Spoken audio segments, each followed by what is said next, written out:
ये जो हमें दुख मिलते हैं ना, ये पाप के कारण मिलते हैं। लोग मारे घूम रहे हैं दुख मिटाने के लिए, सोचते हैं कोई जादू कर दे, कोई टोना कर दे, कोई जंतुर बांध दे, कोई आशीर्वाद दे दे। अरे काहे को पागल हो?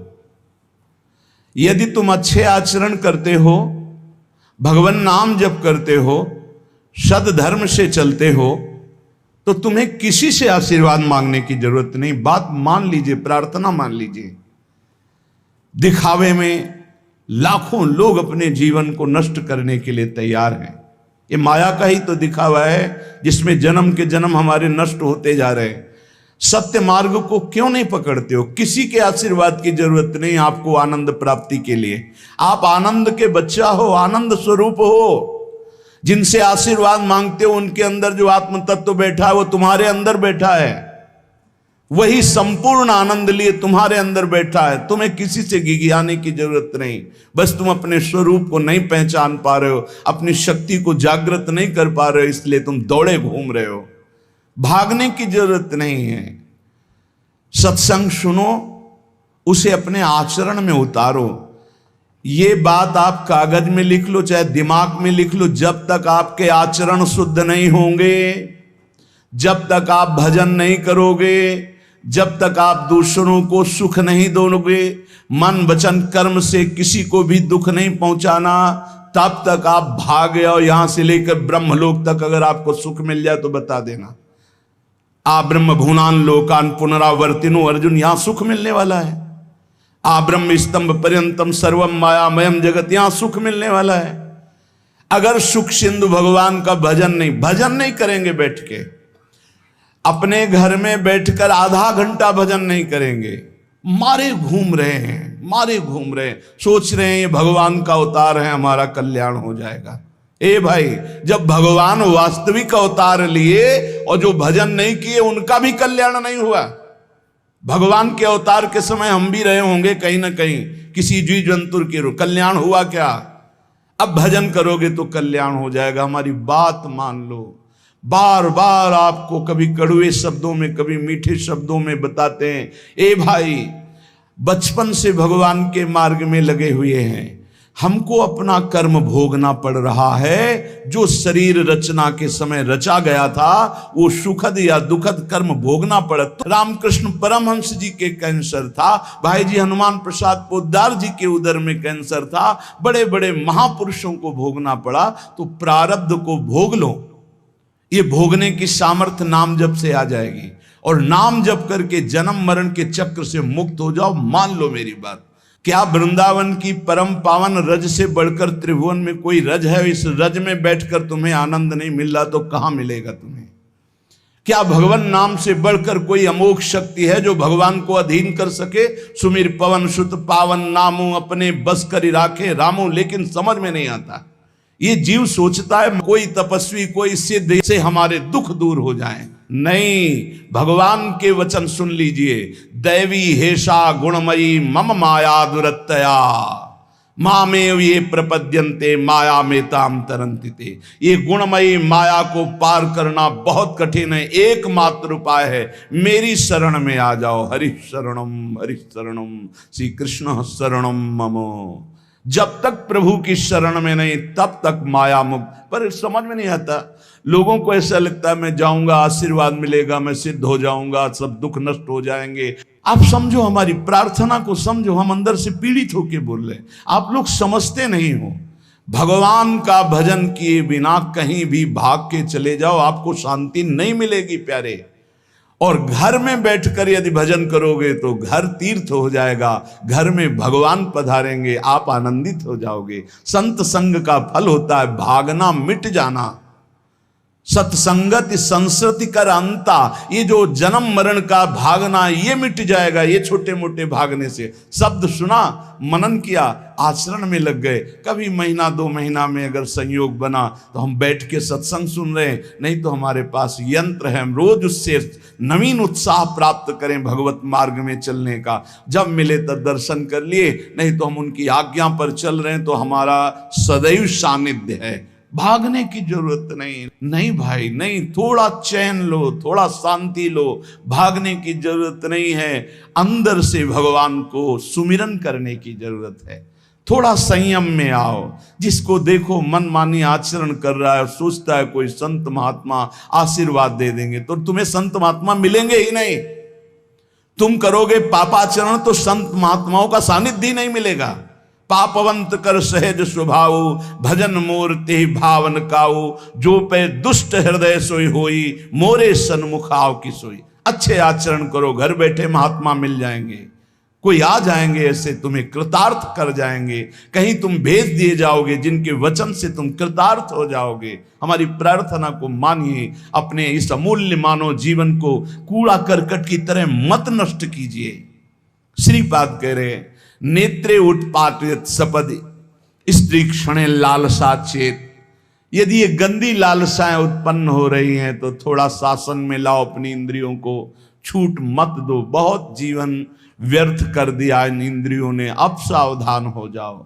तुम स्वतंत्र सिंहवत जीवन व्यतीत करने के लिए मानव जीवन प्रकट किए भगवान ने तुम्हारा।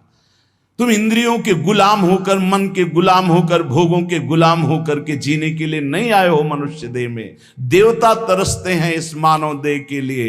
क्यों? क्योंकि साधन धाम मोक्ष कर द्वारा, इसे साधना करके हम जीवन मुक्त महापुरुष हो सकते हैं। लेकिन नहीं, बस कोई ऐसा कुछ कर दे जिससे हमारा पति बन जाए, कोई ऐसा कर दे कि हम स्वस्थों को भोग भोगें, कोई ऐसा कर दे सारी झंझटें मिट जाएं। अरे औरों की तो बात जाने दो, भगवान जिनके घर में अवतरित हुए आप वहां दृष्टि डालिए। इतने बड़े भजनानंदी महात्मा वसुदेव और देवकी कंस कारागार में बंद किए हुए भगवान पधार रहे हैं, हथकड़ी बेड़ियों से जकड़े हुए। आप विचार कीजिए, भगवान के सिवा तुम्हें कोई बंधन मुक्त नहीं कर सकता। और सब तरंगे हैं, भगवान भगवान है, हमारी बात को समझ लो। भगवान भगवान है, भगवान के भाव में डूब करके सब भगवत स्वरूप हैं। तरंग में वायु विकार है, वायु विकार हटा तो समुद्र ही है। पर इतना भेद है कि समुद्र करोड़ों अनंत तरंगे प्रकट कर सकता है, लेकिन एक तरंग समुद्र नहीं प्रकट कर सकती। ऐसे ही जितने महापुरुष हैं, जितने सिद्ध महापुरुष हुए, भक्त हो चाहे ज्ञानी हो चाहे योगी हो, वो माया विकार को नष्ट करके ब्रह्म रूप में लीन हो गए, तो ब्रह्म स्वरूप वो भी हो गए। ब्रह्मविद ब्रह्म ही भवति। लेकिन ब्रह्म तो ब्रह्म है, जिसने एक संकल्प मात्र से अनंत सृष्टि का सृजन कर दिया, उसकी समानता करने वाला त्रिभुवन में कोई नहीं है। तो उन्हीं भगवान की, चाहे निराकार मानो, साकार मानो, सगुण मानो, निर्गुण मानो, उन्हीं भगवान की शरण में जाने के लिए सब संत महात्मा, और जो भगवान की शरण से अलग करके अपने को भगवान माने, तो हमें लगता है फिर बचना चाहिए ऐसे भगवानों से, जो अपने वचन से, अपने आचरण से, अपनी हृदय की भावनाओं से जीवों के माया जनित आकर्षण को नष्ट करके श्री भगवान से प्रीति करावे। उसे संत कहते हैं, उसे ब्रह्मर्षि कहते हैं, उसे महात्मा कहते हैं, उसे भक्त कहते हैं। शास्त्र उठा के देख लो, ब्रह्म स्वरूप हो गए हैं। दूसरों ने अनुभव किया कि साक्षात ब्रह्म है, लेकिन वो जब बोले तो अपने को ब्रह्म नहीं बोले। गोस्वामी तुलसीदास जी साक्षात भगवान के स्वरूप हो चुके। वो क्या कह रहे हैं? जो मैं अपने अवगुण कहूं, बाढ़े कथा पार नहीं लहूं, ताते मैं कछु अलप बखाने, थोड़े महू समुझे सयाने। कह रहे मैं अपने अवगुणों की यदि कथा कहूं तो ग्रंथ भर जाएगा। थोड़े बता दिए हैं कि मैं अवगुणी हूं, इसमें जो विवेकी जन हैं वो समझ पाएंगे मेरी बात को। क्या समझ पाएंगे? कि भगवान की शरण में जाने से जीव भगवत स्वरूप हो जाता है। गोस्वामी जी भगवत स्वरूप है, सामने भगवान बैठे हुए सबरी माता का स्तवन कर रहे हैं नवधा भक्ति के द्वारा। और सबरी जी ऐसा कह रहे, अधम ते अधम अधम अति नारी, तिन मां मैं मति मंद अघारी। ये है महापुरुष। भगवान के चरणारविंद की, नाम की, लीला कथा की वृत्ति हृदय में जिनके संग से जागृत हो, वही सत्संग है। हम लोग बड़े बावरे हैं, अरे तरंग कभी समुद्र प्रकट कर सकती है? सब तरंगे हैं, वायु विकार हटा समुद्र हो गई, मुझे कोई इस पे संशय नहीं। बूंद अलग है तो बूंद है, और समुद्र में गिर गई तो समुद्र है, लेकिन बूंद समुद्र नहीं प्रकट कर सकती। ऐसी करोड़ों अनंत बूंदे समुद्र से लहरों से ऐसे उठती रहती है, उनका नाम भगवान है, जिनसे अनंत महात्मा, अनंत ब्रह्म ऋषि, अनंत ब्रह्मांड सृजन, उन भगवान की शरण में जाने से इस माया से मुक्ति होती है। साहब समझ नहीं पा रहे। अरे जिनका नाम जप कर, जिनका चिंतन करके, जिनके आश्रय से जीव ब्रह्ममय हो जाता है, भगवत स्वरूप हो जाता है, वही तुम्हें करना है। यही सत्संग से प्राप्त होता है। अगर ये ना प्राप्त हो तो सत्संग नहीं है, वो कहीं ना कहीं घुमा करके हमको भटकाया जा रहा है। भगवान भगवान है, वही सबके हृदय में है। जो हृदयस्थ भगवान में तन्मय हो गया, उसमें और भगवान में अंतर नहीं, बिल्कुल मुझे संशय नहीं। पर भगवान भगवान हैं, इतना समझना पड़ेगा। उनके स्थान में कोई नहीं है, उनके समान कोई नहीं है, फिर उनसे बड़ा कौन हो सकता है? ये भोले भाले जीव समझते नहीं, भागे घूम रहे। उन्हीं भगवान का नाम जप करो, चीख चीख के कहते हर प्रश्न का उत्तर नाम है। अगर नाम जप करके देखो तो प्रश्न ही नहीं रह जाएगा, सब समाधान हो जाएंगे। और भागे घूमे तो कभी प्रश्न की कभी शांति नहीं होगी, संशय पर संशय उठता चला जाएगा। श्रीपाद कह रहे हैं, यदि हमारी इंद्रियां कुमार्गगामी हो रही तो हमें शासन में लेना चाहिए। शासन में नहीं लोगे तो शासन तुम्हें शासन में ले लेगा। दो शासन है, एक है राष्ट्रीय शासन, एक है भागवतिक शासन। भागवतिक शासन जब लेगा तो फिर कोई बचा नहीं सकता, इसलिए अभी अवसर है, निकल चलो, निकल चलो। भागने की कहीं जरूरत नहीं, किसी से आशीर्वाद नहीं मिलेगा। कब होगा? हम कह रहे राधा राधा जपो, अगर कल्याण ना हो जाए तो हमें बता देना। भगवान अर्जुन से क्या कह रहे हैं? सामने अर्जुन जी खड़े हैं, कह रहे हैं तुम मुझे तभी अनुभव कर पाओगे जब अनन्य चेता सततम यो माम स्मृति नित्य सा तस्याम सुलभा पार्थ। सामने खड़े हो, कह रहे सुलभ नहीं हूं मैं, सुलभ उनके लिए हूं जो मेरा अनन्य भजन करते हैं, अनन्य चिंतन कर। पकड़ी नहीं पा रहे, लाख सत्संग सुन रहे, पकड़ी नहीं पा रहे, बिल्कुल नहीं। ऐसे नहीं हो, थोड़ा विवेकवान हो। मनुष्य जीवन मिला है, ऐसा नहीं कि कोई तुम्हें प्रलोभन दे दे तो हम तुम्हारे रोग नष्ट कर देंगे, हम तुम्हें सिद्ध कर देंगे, हम तुम्हें धनी बना देंगे। हम कहते हैं कि हो सकता है 1000 जाते उनमें से 100 लोग ठीक हो गए हों। कैसे? पूर्व का पुण्य 100 का तुक्का लगा और ठीक हो गए। वो कहते हैं कि मैं कसम खा के कहता हूं मैं ठीक हो गया हूं। हम बिल्कुल 100% मानते ठीक हो गए, लेकिन उसके प्रताप से नहीं, आप अपने पुण्य प्रताप से ठीक हो गए। आपके ठीक होने का समय आ गया है, इसलिए आपका तुक्का लगा, आप गए, यश उसको मिल गया और आपका काम बन गया। हमारी बात को समझो। अपने लोग बहुत शास्त्र सम्मत, बहुत उसको सुलझ कर भगवत मार्ग को चल करके आपको बोल रहे हैं। अगर इन कर्मों को मिटाने के लिए जो हमारे शास्त्र बने हुए हैं उनके सिद्धांत के अनुसार चला जाए तो मिटा दिया जाएगा।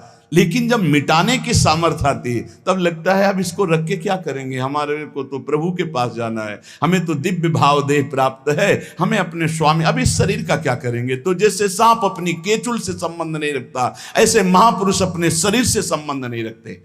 आप हमारी बात को समझ नहीं पा रहे, भटकते घूम रहे हैं, मारे घूम रहे हैं, क्लेश, अशांति, नाना प्रकार के दुख। अरे भाई, भगवान की शरणागति प्रतिपल परमानंद प्रदान करती है, क्यों नहीं शरण में हो जाते? क्या तुम्हारा पांच भौतिक देह नहीं? क्या हमारा पांच भौतिक देह नहीं? क्या तुम भगवान के अंश नहीं? क्या हम भगवान के अंश नहीं? अंतर क्या है? तुम संसार का चिंतन करते हो, भगवान का चिंतन करते हैं, तो क्या तुम भगवान का चिंतन करके नहीं बन सकते महापुरुष? क्या तुम स्वयं ऐसी शक्तियों को जागृत नहीं कर सकते? तुम सो रहे हो, जागो, भागने की जरूरत नहीं। ये जो गलत इंद्रियां जा रही, इन इंद्रियों को रोकिए, भगवान की तरफ लगाइए। नहीं लगाओगे तो कहीं भाग के चले जाओ, धोखा ही मिलेगा, तुम्हें शांति नहीं मिल सकती, तुम्हें विश्राम नहीं मिल सकता, तुम सुखी नहीं हो सकते। इन बातों को लिख लो और पूरे विश्व में घूम के चले आओ, चाहे जहां चले जाओ, कुछ नहीं होने वाला। मारे मारे केवल घूमते रहो, समय बर्बाद करते रहो। वही समय एकांत में बैठकर राम कृष्ण हरि बोलो, राधा बोलो, अभी आनंद आ जाएगा। हम ये नहीं कहते कि तुम करोड़पति बन जाओगे, तुम्हारे सारे काम बन जाएंगे, लेकिन हम ये कहते हैं कि तुम्हारा हृदय शांत हो जाएगा, तुम्हारा भागम भाग मिट जाएगा, तुम एक गंभीर हो जाओगे, धैर्यवान हो जाओगे, तुम लड़ना सीख जाओगे दुखों से, तुम सुखों से भूल करके पापाचरण कर बैठे हो, दुखों में इतना तुम हो जाते हो कि अपने जीवन को भी नष्ट करने की सोच। ये सब भगवत विमुख जीव का लक्षण है। भगवत सन्मुख होने पर सुखों में दूसरों को बांटा जाता है और दुख में सहकर भगवान के नाम का स्मरण करते हुए उस दुख के समय को काटा जाता है। समझते नहीं।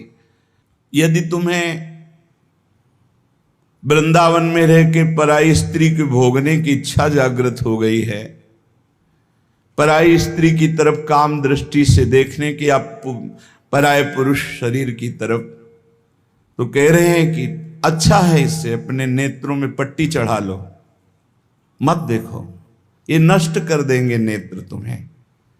तो बाहर से कपड़े की पट्टी चढ़ाने की जरूरत नहीं है, नासाग्र दृष्टि रखो, इनको शासन में रखो। श्रीपाद करें नेत्रे उत्पाटयति सपदि, जहां साधक असावधान होता है वहां पश्चाताप उसको होता है, जलन होती है और उसके परमार्थ में विघ्न आ जाता है। इसलिए ब्रह्मा जी ने ऐसी रचना की है कि स्त्री को पुरुष शरीर में आकर्षण, पुरुष को स्त्री शरीर में आकर्षण या भोग बुद्धि से देखना, अपने को इसी को सुधारना है। अगर इसी को सुधार लिया तो परमार्थ पुष्ट हो जाएगा। यदि आपको ज्ञान नहीं रहा हो, आपसे ऐसे पाप बन गए हैं, गुरु पत्नी गामी सबसे महापापों में पहले आता है, फिर आता है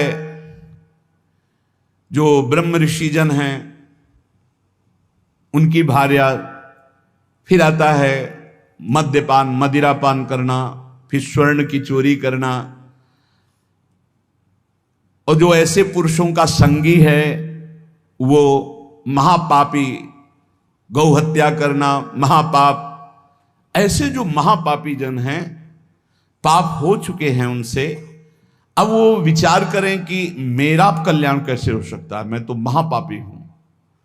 तो श्रीपाद करें हर जीव को अंतिम सांस तक भगवत प्राप्ति का मार्ग खुला है। बहुत बड़ी बात है, बहुत बड़ी बात है। आज तक भोगना पड़ रहा है गुरु पत्नी गामी का कलंक चंद्रमा जी को, आज तक। ये बड़े बड़े महत पाप हैं जो लोग नहीं समझते हैं। ये बात समझ लें, पर स्त्री गमन, मदिरापान, द्वित कीड़ा, स्वर्ण चोरी, गुरु पत्नी गामी, ब्रह्म ऋषियों की तरफ जो उनकी भार्या है उनकी तरफ ये काम भाव से देखना, गौ हत्या, ये महत पाप हैं। ये पाप नष्ट कर देते। भ्रूण हत्या, ये सब महत पाप है। अगर ये पाप बन गए हैं जाने अनजाने में जीवन में, और अब हमने सत्संग सुना तो अब हमें प्रायश्चित हो रहा है कि मेरा कल्याण कैसे हो सकता है, तो श्रीपाद कह रहे हैं एक बार हृदय से जलन पैदा करो कि मेरे से बहुत गलती हो गई, और श्रीधाम वृंदावन आ जाओ। वृंदावन की परिक्रमा करो, रज में लोटो, रसिकों का संग करो। ये नियम ले लो कि अब जीवन में कभी पाप नहीं करेंगे, और नाम जपना शुरू कर दो। तो कह रहे हैं निश्चय सुनिर्वाही महाधार्मिकाहा, निश्चित वो धार्मिक हो जाएगा, उसके सारे पाप नष्ट हो जाएंगे और भगवत प्राप्ति कर लेगा इसी जन्म में। भगवत प्राप्ति आखिरी सांस तक हो सकती है। आखिरी सांस में बोला राधा राम कृष्ण हरि, बिल्कुल भगवत प्राप्ति हो जाएगी। विश्वास कर लो इस बात पे। इसलिए कोई भी कभी निराश न हो कि मुझे भगवत प्राप्ति नहीं हो सकती, मेरा कल्याण नहीं हो सकता। इस श्लोक में श्रीपाद ने बताया यदि ऐसे महापाप किए हुए हो तो श्रीधाम वृंदावन आ जाओ। धाम है भगवान का, निज धाम है। जो बड़े बड़े तीर्थों के अवगाहन से पाप नष्ट नहीं होते, जो कि महापाप कहलाते हैं, वो धाम में रज में लौटने से, परिक्रमा करने से, नाम कीर्तन करने से, सत्संग सुनकर सतमार्ग में चलने से। कह रहे हैं निश्चय सुनिर्वाही महाधार्मिका, निश्चय उसके सारे पाप नष्ट हो जाएंगे और वो धार्मिक ही नहीं महाधार्मिक हो जाएगा।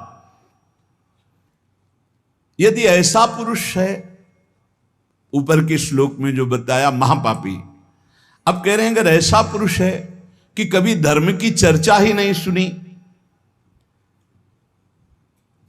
जो सदैव अधर्म में ही ग्रस्त रहा है और इतना नीच है कि पापी लोग भी उसकी निंदा करते हैं। कुछ पाप ऐसे होते हैं जिनकी पापी लोग भी निंदा करते हैं। जैसे जेल कोई जाता है, हमें बताया गया है, तो उनमें कैदी लोग पूछते हैं क्या करके आया है, वो बताया गया कि भाई ये राष्ट्र रक्षा के लिए ऐसा ऐसा किया, पर अधिकार नहीं था, तो अनाधिकार चेष्टा में इसने अपने समाज की रक्षा के लिए ऐसे ऐसे किसी ऐसे उपद्रवी को मारा।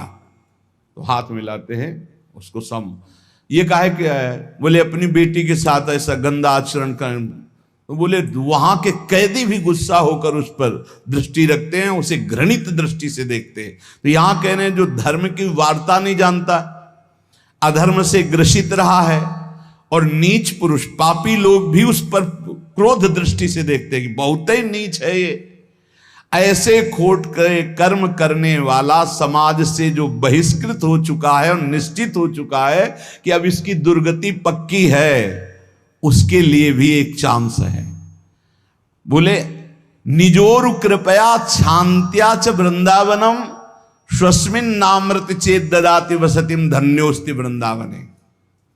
बोले निज कृपा से वृंदावन उसको पावन कर सकता है। यदि वह करके ये जीवन भर का नियम ले ले कि अब मरूंगा तो इसी रज में वृंदावन से कभी बाहर नहीं जाऊंगा, तो असीम कृपावान प्रिया प्रीतम का निज धाम ये उसके सारे पापों को नष्ट करके उसे धन्य कर, धन्योस्ति वृंदावने, उसे धन्य बना देगा। पहले में महापापों का वर्णन किया, दूसरे में नीच आचरण करने वाला अधर्मी जो सबसे ज्यादा तिरस्कृत है, वो भी अगर श्रीधाम वृंदावन में आमरण वास स्वीकार कर ले कि अब वृंदावन, वैसे तो मैं बहुत पापी नीच हूं पर अब वृंदावन को नहीं छोड़ सकता, आजीवन वृंदावन वास करूंगा चाहे जितना कष्ट मिले। तो श्रीपाद कह रहे हैं चेत ददाति वसतिम धन्योस्ति वृंदावने। वो वृंदावन वास स्वीकार करने के कारण वृंदावन की कृपा से निष्पाप होकर धन्योस्ति, धन्य हो जाएगा, अर्थात उसको भी भगवत प्राप्ति हो जाएगी। देखो जब आनंद मिलेगा तब मन पंगु हो जाएगा। जैसे भौरे में बहुत बड़ी ताकत है कि चाहे जितना मजबूत काठ हो वो बड़े मौज से खेलते खेलते उसमें छेद कर देगा। जब कमल की पराग वृत्ति में वो पहुंचता है तो थोड़ा सा भी पराग को धक्का न लगे, शांत होकर बैठ जाता है, चाहे जीवन खोना पड़े वो कमल की पंखुड़ी को नहीं काटता। ऐसे उदाहरण दे रहे, ऐसे ही तुम्हारा मन तब तक उद्दंडता करता रहेगा जब तक भगवत सुख नहीं मिलेगा, और जिस दिन इसे आनंद मिला भगवद आनंद, ये बैठ जाएगा, इसका अस्तित्व खत्म हो जाएगा, ये बैठ जाए। निज सुख बिन मन होई कि थीरा, बिना आत्मानंद का अनुभव मिले मन स्थिर नहीं होगा, शांत नहीं होगा, विश्राम नहीं पाएगा। भौरे का दृष्टांत देकर के मन को समझा रहे कि मन भौरा है, भटक रहा है विविध भोगों में, बड़ा मजबूत है, बलशाली है, लेकिन ये तभी निर्बल बनेगा जैसे भौरा कमल में आ जाता है तो वहां अपना बल खो देता है। ऐसे ही श्री हरि चरणारविंद, हरि नाम, भगवद आश्रय, भगवत भक्ति, इसी में मन आनंद को प्राप्त होगा। तो आपको कहीं भागने की जरूरत नहीं। आपने सुना कि जंगल में भागने से क्या होगा, जल पीने से क्या होगा, फलाहार रहने से क्या, शांति से अपने घर को ठाकुर जी का मंदिर मान लो, खूब नाम कीर्तन करो, भगवत चर्चा करो, भगवान का सुमिरन करते हुए जीवन व्यतीत करो, इधर भी सुखी परलोक में भी सुखी। किसी से आशीर्वाद मांगने की जरूरत नहीं, दौड़ने भागने की जरूरत नहीं, हाहाकार मचाने की जरूरत। ये बहुत आनंद का जीवन है मानो दे, बस सुलझ जाओ, शांत हो जाओ, जहां तुम हो वहीं सब ठीक है। जो मिल जाए, रूखा सूखा फल है, अन्न है, जल है, जो मिल जाए, प्राण पोषण करो, भगवान का चिंतन करो, सद आचरण करो, बड़ा आनंद में जीवन होगा। लेकिन आनंद से जीने के लिए असद आचरण करते हो, पापाचरण करते हो, आनंद की खोज में। कहाँ पापाचरण में आनंद है? इसलिए सद आचरण में आ जाओ, भगवद आश्रित हो जाओ, खूब नाम जप करो। भगवान मंगल भवन है, इस गेम से निकाल देंगे। बहुत बड़ा एक गेम है, बहुत बड़ा गेम है। जीतते जीतते हार जाओ, हारते हारते जीत जाओ। तो हम तो जीत गए। नागरी दास ही जन्म जितायो, बलिहारी बलिहारी हमारी सबही बात सुधारी। कृपा करी श्री कुंज बिहारी, अरसी कुंज बिहारी हमारी सबही बात सुधारी। राख्यो अपने वृंदावन मां, बस खास बात बल गई। नहीं, आप क्या समझते हो? हाहाकार मचा हुआ, तांडव मचा हुआ माया का। ये तो धाम है, इसके प्रभाव से आप बिल्कुल शांत आनंदमय हो। धूल भरी आंधी दूर से निकल रही। नहीं तो आप संसार में देखो, सतोगुण रजोगुण तमोगुण 3 गुण है। सतोगुण तो कहीं कहीं नहीं, रजो और तमो की तांडव वृत्ति मची हुई है। जहां कहीं भगवत चर्चा, भगवत नाम कीर्तन, भगवत गुण, बहुत विक्षेप माया डालती है। इसलिए खूब नाम जप करो, इसी जन्म में भगवत प्राप्ति कर लो, दोबारा इस कलयुग में जन्म ना हो। पक्का ऐसा भजन करो कि आगे अब देखते जाओ। अरे भाई, बड़ा आश्चर्यमय समय, बड़ा आश्चर्यमय समय है। अभी तो कुछ है नहीं, अभी तो बबुआ है कलयुग, घुटने के बल चल रहा है। थोड़ा खड़ा होने दो, फिर ताल ठोकने दो। 4,32,000, अभी तो 32,000 नहीं पूरे हुए, थोड़ा लाख 1.5 लाख पूरे होने दो, फिर इसका है, उसका अपना राज्य है। इसलिए कलयुग के दोषों से बचने के लिए, माया के प्रभाव से मुक्त होने के लिए, समस्त दुखों का नाश करने के लिए समर्थ है भगवान नाम। खूब नाम जप करो, नाम कीर्तन करो, भगवत चर्चा करो, इसके सिवा कोई उपाय नहीं है। जहां और कुछ उपाय बताया जाए तो भटकाव है। हमारी प्रार्थना मान लीजिए, निस्वार्थ बात आपसे कह रहे हैं, आपके मंगल के लिए कह रहे हैं, शास्त्र सम्मत कह रहे हैं। पहले से भगवान व्यासदेव जी ने लिख दिया है, कृतयुगे ध्यायते विष्णु त्रेतायाम यजते मखई द्वापरै परिचर्यायाम कलौ तद्धरि कीर्तनात्। कलौ नास्तेव नास्तेव गतिरन्यथा।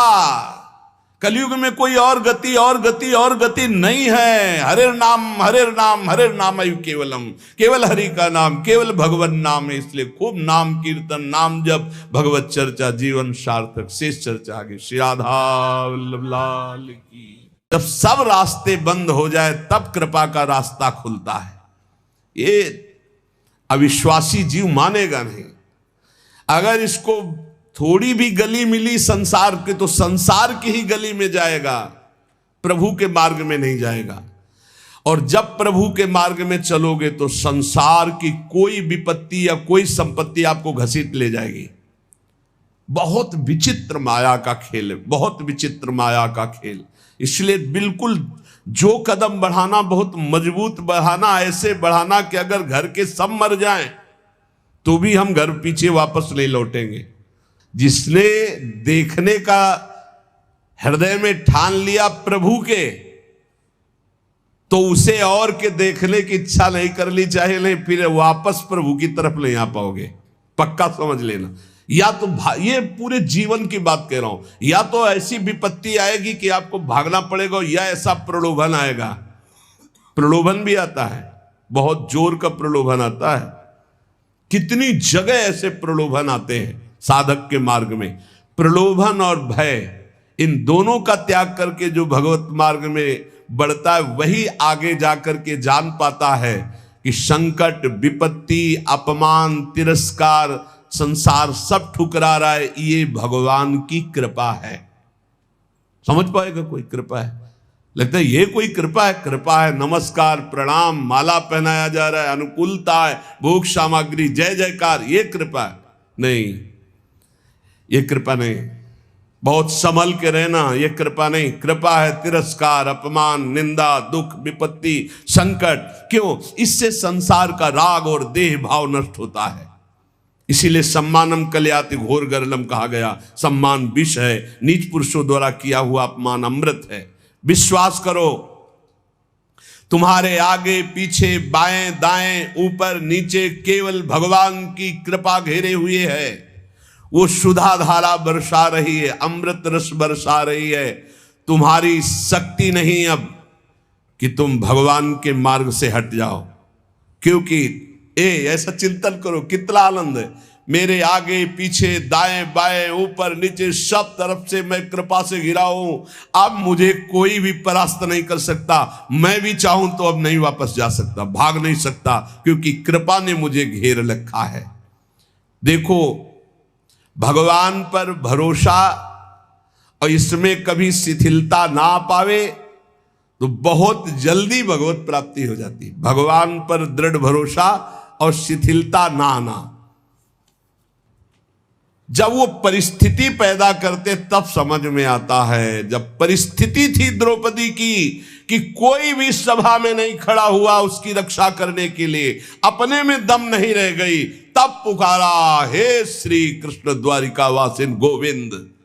चीरावतार भगवान का वस्त्रावतार हो गया। गजेंद्र जब हार गया, सब छोड़कर चले गए, हजारों वर्ष लड़ता रहा, लगा कि अब तब वो पुकारा, हरि। ऐसे कुछ देहाभिमानी गजेंद्र ये है, मन, ये अहंकार, ये जब घेर करके, अब आप देखना, जिस पर विशिष्ट कृपा होती है उसका सब नाश कर देते हैं भगवान। कैसे? शरीर सब कुछ छोड़ करके भगवत मार्ग में चले तो शरीर तो स्वस्थ होना चाहिए।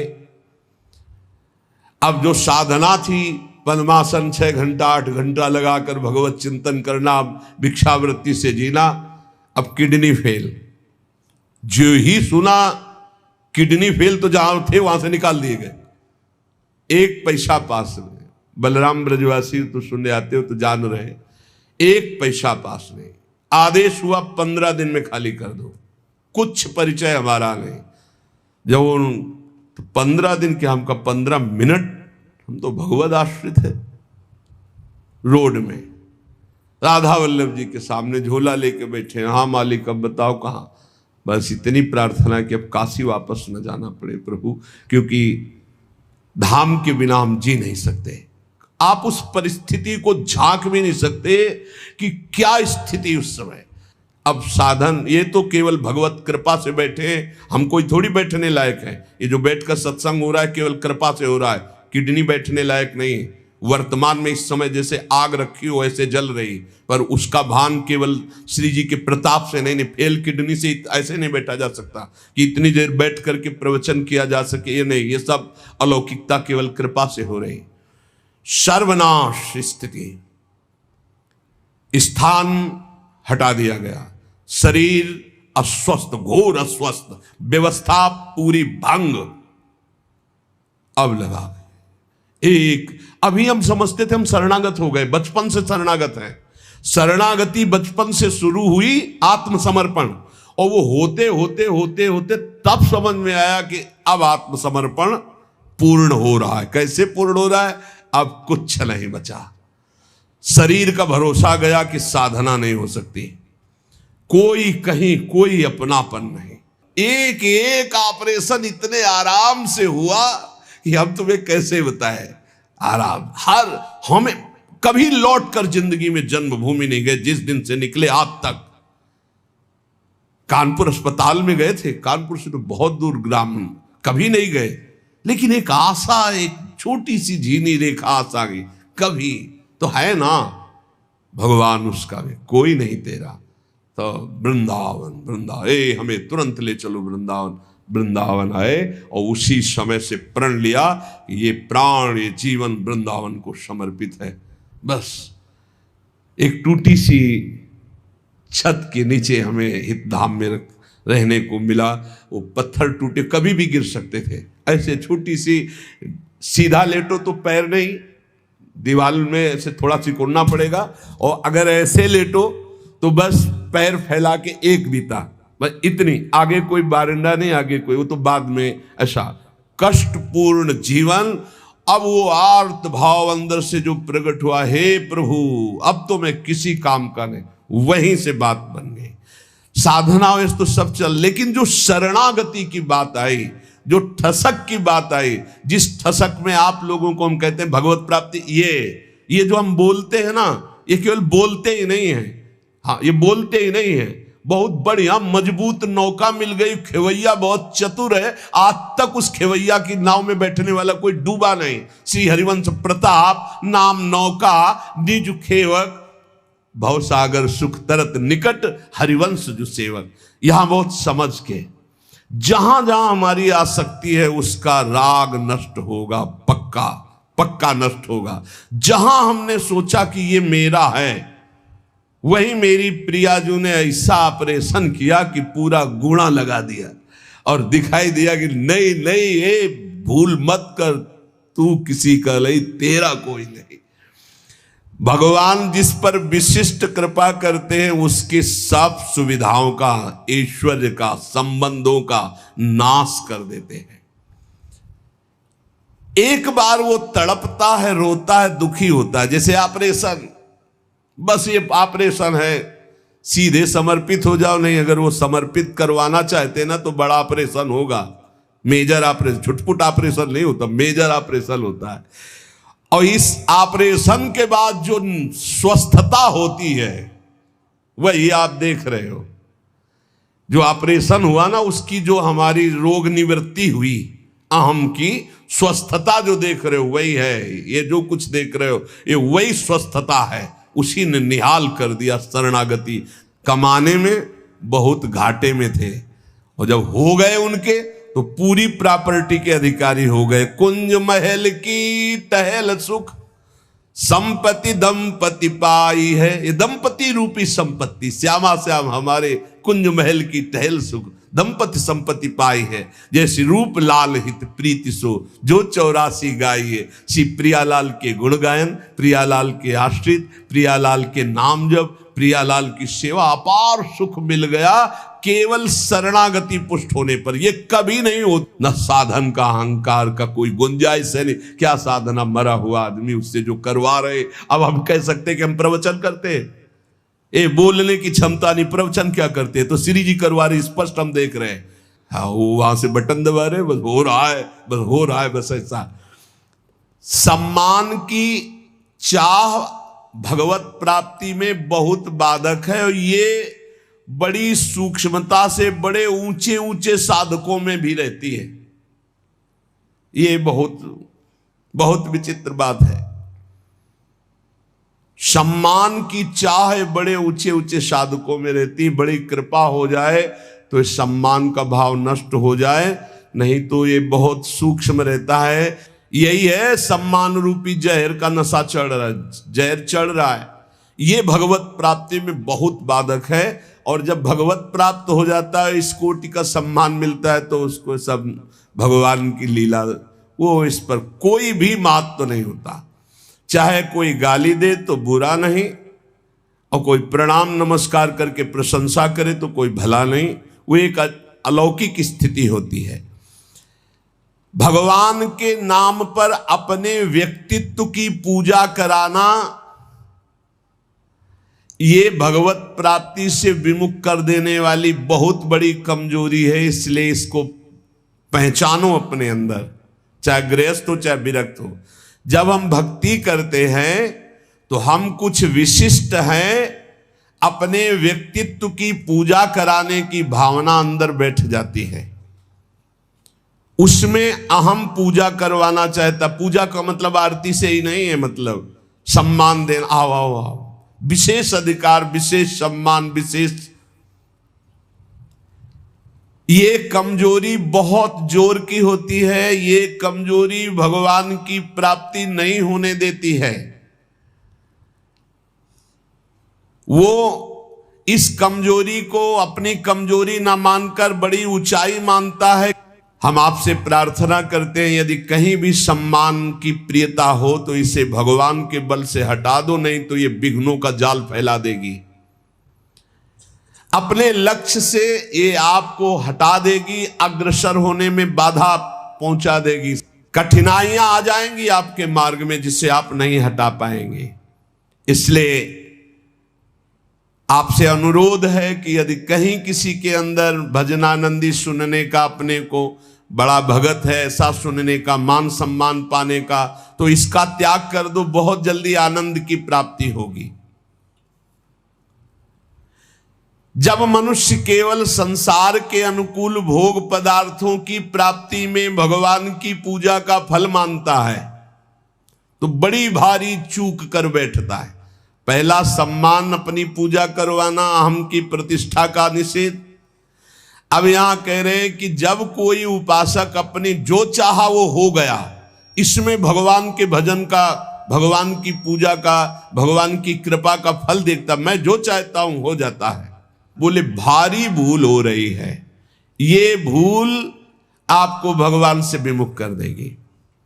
भगवान की कृपा सभी पर, सभी अवस्थाओं पर बरसती है, पर जो अपनी अनुकूलता का भोग करते हैं, जिनकी बुद्धि अनुकूलता में भगवान की कृपा को तौलती है, वो माया के मोह बंधन में, भोगों में फंस जाते हैं। भोगों में फंस करके फिर उनका भजन लुप्त होने लगता है, फिर भजन मार्ग गुप्त हो जाता है। भजन मार्ग कहां प्रकाशित होता है? यहां हृदय में। हृदय में भजन मार्ग प्रकाशित होता है, बाहर दौड़ना भजन मार्ग नहीं। हृदय में अंतर्मुख होकर के निरंतर अपने परमात्म चिंतन में लगे रहना। सबसे बड़ी गलती है भोगों की, मान की अनुकूलता प्राप्त होने पर भगवान की कृपा मनाना। कभी मत मनाना, नहीं तो जहां प्रतिकूलता आई तो कोसने लगोगे प्रभु को। मनुष्य का भजन, भगवान नाम जप, शास्त्रों का स्वाध्याय, ठाकुर सेवा, इसका फल है भगवान में प्रीति हो जाना। इसका फल है दुख सुख लाभ हानि मान अपमान में समान स्थिति रहना। दुख सुख लाभ हानि मान अपमान में समान स्थिति रहना, यह भजन का फल है। पर जो उपासक मनमानी पूर्ण होने पर भगवान की पूजा भजन की सफलता मानता है, तो जहां भारी प्रतिकूलता हुई तहां उसकी सोच उल्टी होने लगती है। ऐसे हमें अतरे दिन सुनने को मिलता है एकांतिक में। तो ये लिखा है, जो सुनने को मिल रहा है वही लिखा है। इतने दिन जल चढ़ाया, इतने दिन पूजा की, हमारे अमुक परिवार के सदस्य को भगवान मार दिए। क्या चला जाता उनका अगर वो ऐसा ना करते तो? जो पहले कृपा भगवान की थी अब वो नहीं रही। वो क्षोभ कर बैठेगा, वो भगवान के मंगल विधान में अन्याय मान लेगा। यहां तक कि फिर उसके हृदय में ऐसी नास्तिकता आ जाएगी, बिल्कुल सत्य ऐसा ही है। कितने लोगों के भाव बिगड़ जाते हैं ऐसे, जो इनको सही सत्संग नहीं मिला, जो सही भजन में नहीं लगे, उनको ये कह करके वो भगवान के मार्ग से भ्रष्ट हो जाते हैं। इसलिए हमारी कामनाओं की पूर्ति हो तो भगवत कृपा, ये मानना छोड़ दो। मनुष्य को सफलता मिलती है शुभ कर्म से, और असफलता मिलती है अशुभ कर्म पाप से। और भजन से बल मिलता सफलता असफलता में समान रहना। ये बात समझो, भजन का फल क्या है? भजन का फल सफलता नहीं है, जो चाहे वो मिल गया ऐसा नहीं है। भजन का फल है सुख दुखे समय कृत्वा लाभा लाभौ जया जयो। जय और पराजय में, हानि और लाभ में, सुख और दुख में समान भाव रखना, ये भजन का फल है। सुख मिलना शुभ कर्म का फल है, दुख मिलना अशुभ कर्म का फल है, और सुख दुख में समान स्थिति रखना, यह भजन का फल है, यह भगवत कृपा का फल है। अपनी कर्म वृत्ति को अहंकार की प्रधानता देकर, मैंने ये कार्य किया, मैंने भोग लगाया, मैंने आरती की, मैंने भजन किया, मैं तीर्थ याटन में गया, मेरी कामना पूर्ण हो गई। अपनी बुद्धि, अपना बल, अपना भाव, अपना कला कौशल का घमंड अंदर रहता है। इसीलिए साधन करने पर, तीर्थ याटन करने पर, दान करने पर भी उसका जो फल है समता, वो नहीं आ पाती। वो ममता में ही फंसा रहता है। ये जैसे जैसे अहंकार बढ़ता जाता है, वैसे वैसे साधना में विघ्न उपस्थित होता है। सफलता हो गई तो मैंने विजय प्राप्त की। ये जो थोड़ा साधन करने पर अपनी सफलता दिखाई दे तो रोना चाहिए। हमने जो सोचा वही हो गया, बहुत खतरा, खर्चा हो रहा है भजन तुम्हारा जो भगवत प्राप्ति के लिए। सफलता मैंने प्राप्त की, अपनी बुद्धि का बल, अपनी बुद्धि का कला कौशल, घमंड, ये परमार्थ से भ्रष्ट कर देता है। तो भगवान को प्राप्त करने के लिए उपासक को चाहिए कि भगवान कामना आवे तो एक तो कामना ना करे, अगर आवे भी तो भगवान से ही बहे। वो कामना समर्पित करते हुए ये प्रार्थना करे कि प्रभु मंगल भवन, ये कामना आई है, यदि आपके भजन में सहायक हो तो पूर्ण कर देना, और भजन में यदि बाधा करने वाली हो तो कभी पूर्ण ना करना। जब भगवान, बहुत ध्यान से सुनना, किसी पर विशेष कृपा करते हैं तब सबसे पहले उसकी सुविधाओं का नाश कर देते हैं। विशिष्ट कृपा चाहिए, विशेष कृपा, कृपा तो है ही सब पे, दया भी है, विशिष्ट कृपा चाहिए। तो कह रहे जिस पर कृपा करते हैं तो सबसे पहले उसके सब व्यवस्थाओं का नाश कर देते हैं। बहुत कठिन कृपा है। यही भगवान ने युधिष्ठिर जी से कहा, जिस पर मैं कृपा करता हूं उसका सर्वनाश कर देता हूं। चाहिए सर्वनाश, जो अपने सर्वस्व को मिटा देता है। तो क्या है आपका, है क्या आपका? कुछ नहीं। मतलब आपके भ्रम का नाश का मतलब है सर्वनाश। आप समझ लीजिए, डरना नहीं।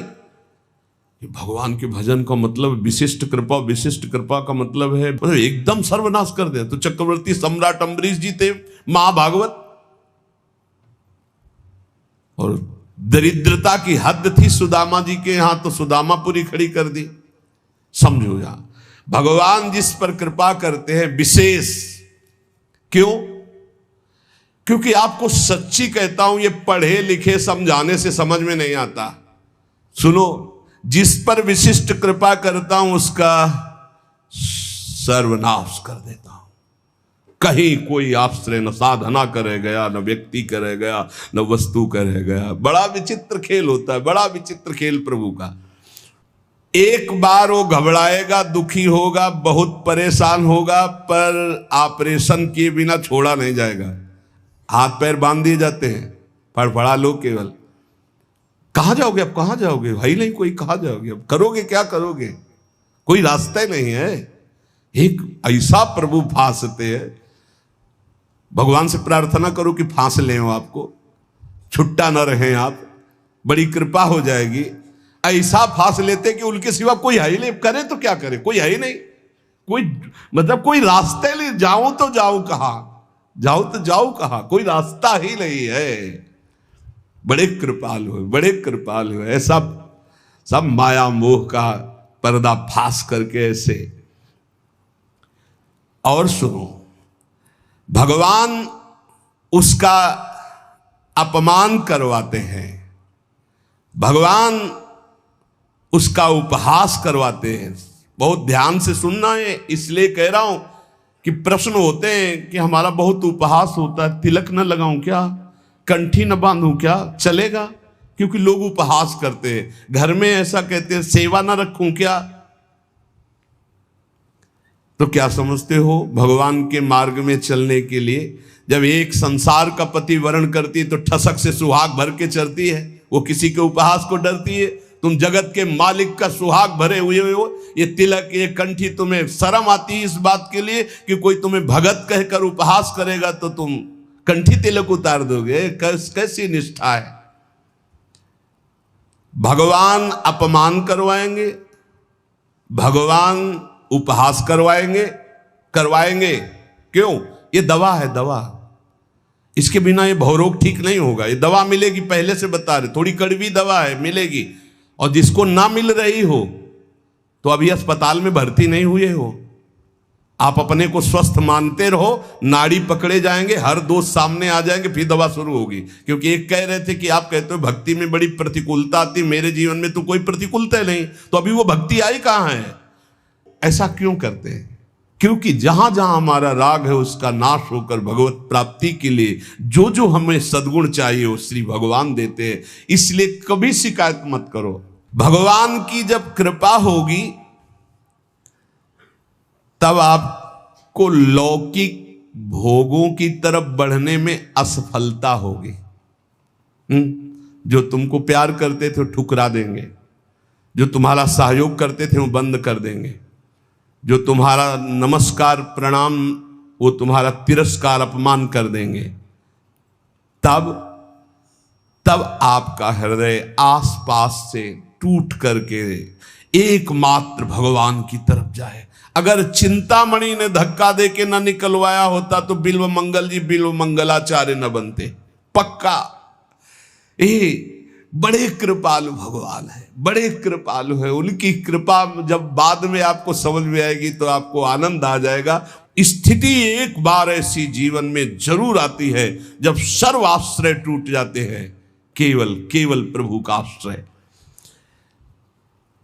भगवान और धर्म, इन पर चलने वालों को कसौटी देनी होती है वो महान दुखों से मुक्त होने के लिए। असंभव को भी संभव करने वाले तुम्हारे स्वामी तुम्हारे सामने जो अपमान और दुख भेज रहे हैं, इसका रहस्य है, इसमें छुपा हुआ रहस्य है। इसलिए कड़ुआ बोल रहा है तुम्हारे सामने, क्यों बोल रहा है? क्योंकि भगवान उससे बुलवा रहे। तो क्यों सुनवा रहे? क्योंकि तुम्हारे अंदर इस कड़वी दवा की जरूरत है। प्यारे, प्रार्थना मान लो, विरोध मत करना, गाली पलट कर मत देना, बहुत जल्दी आपका हृदय निर्मल हो जाएगा। किसी की संसार में शक्ति है कि तुम जिसके सेवक हो तुम्हें कोई गाली दे सके, तुम्हारी तरफ कोई आंख उठा सके? अगर वो आंख उठा रहा है तो मेरे स्वामी ने उसको बोला है कि जाओ इसे आंख दिखाओ, इसको गाली दो। क्यों? क्योंकि कोई है अंदर ऐसा जहरीला फोड़ा, उसका ऑपरेशन हो रहा है, दवा दे रहे भगवान। विश्वास कर लीजिए, भगवान की कृपा से तुम्हारे अंदर ऐसी स्थिति उत्पन्न होगी जो क्षम होगी, जो सारी सफलताओं को लांग कर परमानंद में डूब जाओगे। इसलिए उपासक केवल भगवान को देखे। जहां कोई अपमान हो रहा है, जहां कोई परिस्थिति, जहां कोई दुख है, जहां कोई तिरस्कार, जहां कोई भगा रहा, उस समय देखे कि मेरे भगवान का विधान है, मेरे हरि का विधान है। जब तक प्रशंसा करने वालों के प्रति, आश्रय देने वालों के प्रति, अनुकूल भोग देने वालों के प्रति, बंधु बांधवों के प्रति, रिश्ते नातों के प्रति थोड़ा भी संबंध रहता है, तब तक भगवत शरणागति पूर्ण नहीं मानी जाती। पूर्ण भगवत शरणागति के लिए जगत का अपनत्व, बंधुत्व, रिश्ते नातेदारी, अपनी क्षमता, अपनी महानता, इन सबको मिट्टी में मिलाना होता है। तब भव समुद्र से पार होकर वो परमानंद में डूबता है। लेकिन हम आपको ये सब डर लग रहा होगा आपको सुन के, तो मत डरना, क्योंकि हम प्रियाजू की शरण में हैं। समझ गए? हम पूरे चैप्टर को समझा करके और इसके बाद एक ऐसी टेबलेट देते हैं जिसमें आपको बिल्कुल दर्द नहीं होगा, क्योंकि हम प्रियाजू की शरण में हैं। भगवान जिस पर कृपा करते उन पर ऐसी करते, और हमारी प्रियाजू जिस पर कृपा करती हैं तो अवगुण करे समुद्र सम गणत नापनो जानी, राई के सम भजन को मानत मेरु समान। और अगर महाराज अब हम इसकी परीक्षा लेंगे तो श्री जी कहते फिर हम आपकी परीक्षा लेंगे, तो महाराज कह देते नहीं पास। तो प्रिया जी कहती आओ हमारे पास। है? हमारी तो बाजी जीत गई भाई। नागरी दासी जन्म जितायो बलिहारी बलिहारी, हमारी सब ही बात सुधारी, सुधार दी हमारी बात। श्री कुंज बिहारी ने श्री लाडली जी की शरणागति प्राप्त हो गई। यहां लाडली जी की शरणागति में परीक्षा नहीं होती। एक आपको अंदर की बात बता देते हैं, यहां इतनी अलबेली सरकार है, बस पास ही पास करती जाती है। परीक्षा ने कहूं न रिस कहूं, भूल हूं न होत सकी, रहत प्रसन्न सदा ही मुख हास्य। ये बस नाम चलाते रहना, श्री हरिवंश नाम सब सिद्ध सवै रसिक बिलसे नवनिध्य भुगतय देहि न जाचहि पोषण भरन न चिंत कराएं श्री हरिवंश विभो बिलसाएं। श्री वृंदावन के माधुरी मेरी महारानी जो जिनके अधीन श्री हरि है, उनका स्वभाव है वो न परीक्षा लेती हैं और न वो रोष करती। कहीं आपको प्रमाण नहीं मिलेगा। परीक्षा नहीं लेती और रोष नहीं करती और भूखा नहीं रहने देती और कभी भी किसी भी परिस्थिति में घबराहट नहीं आने देती। वो एक अलौकिक आनंद, एक अलौकिक समर्पण, एक अलौकिक, हमारा समर्पण क्या उनका समर्पण, वो कितना समर्पित है। इसीलिए हम कहते हैं कि हमारी तो जीवन की बाजी जीत गई। नहीं, महाराज ऐसी ऐसी जिस पर मैं प्रसन्न होता हूं उसका सर्व, ये समझना बहुत कठिन है भाई, बहुत कठिन है। और महारानी जो हर समय प्रसन्न ही रहती, जिस पर मैं प्रसन्न होता हूं, जिस पर मैं कृपा दृष्टि करता हूं, वो हमारी श्री जी कृपालुता, दयालुता, करुणा की समुद्र है। कभी भी कैसे पापी क्यों न हो, हरिवंश नाम जो ले, अलक लड़ेती रीझ के महल खवासी दे। ए भाई, इसीलिए राधा राधा राधा राधा राधा ये पिता है, ये कभी भी चपत लगा सकते हैं, लेकिन अगर माता के आंचल में छुप गए तो वो ऐसे करके फिर ऐसे जब देखती है तो पिताजी भी मुस्कुरा के वापस हो जाते हैं। ये होता है ना, अनंत माताओं का वात्सल्य हमारी प्रियाजू में है। जो लालजू कहते बहुत ही उद्दंड है, गीता में समझाया, भागवत में समझाया, समझता ही नहीं है, संत गुरु वाक्यों से समझाया फिर भी नहीं समझ रहा, अब इसको दंड देना पड़ेगा।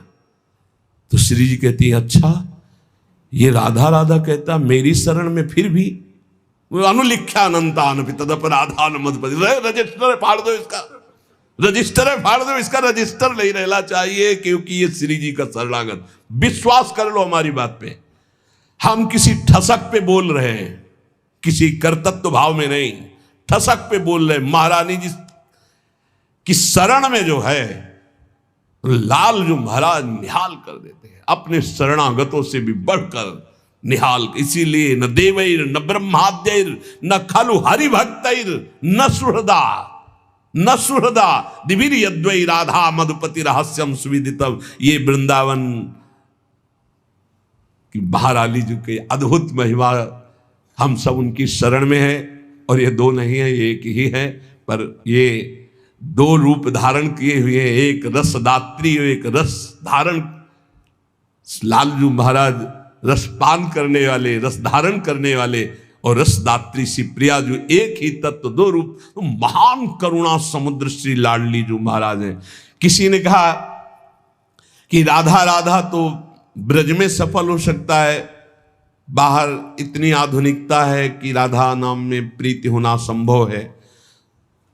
यदि आप ब्रज से संबंधित नहीं हो तो राधा नाम सुनने को ही नहीं मिलेगा, राधा नाम का परिचय नहीं मिलेगा। और अगर परिचय मिल गया तो जहां भी हो आप, आपका संबंध हो चुका है राधा नाम से, आप खुद देख लेना इसका प्रभाव राधा नाम का। निरंतर राधा नाम रटने का अभ्यास करो, श्री जी की शरण में रहो। महाराज की हिम्मत नहीं कि परीक्षा ले सके। श्री राधा वल्लभ लाल की जय।